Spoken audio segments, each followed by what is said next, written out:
A few months ago, I posted a video nung mga kambing na bago kong bili sa palibot for my native goat upgrading program. At alam ko, napansin ninyo, payat, yung iba ay inuubo pa.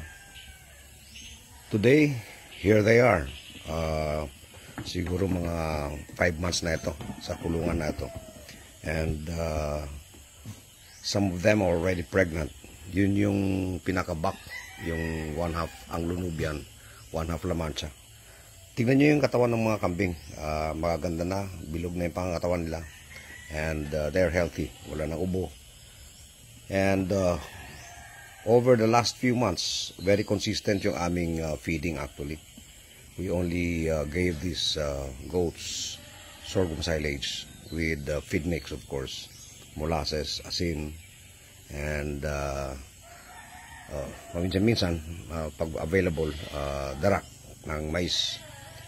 But ito yung pagkain na consistently ay ibinigay namin dito sa mga kambing na to.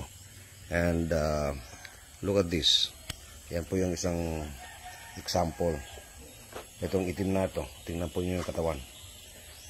Kumikinang yung balahibo. Ibig sabihin, healthy siya. Yun yung iba.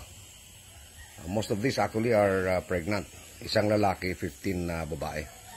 Ganyan po actually ang ratio. Actually, pwedeng 25 to 1 ang ratio ng back to dose sa breeding program ng kambing. So the secret here, I learned from Arnel Corpus, consistency in feeding. Ibig sabihin, dapat hindi pa bago-bago yung feeding program mo.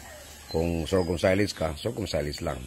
At kung magpapalit ka man, you have to go through a transition period para makapag-adjust yung kambing. Look at the result.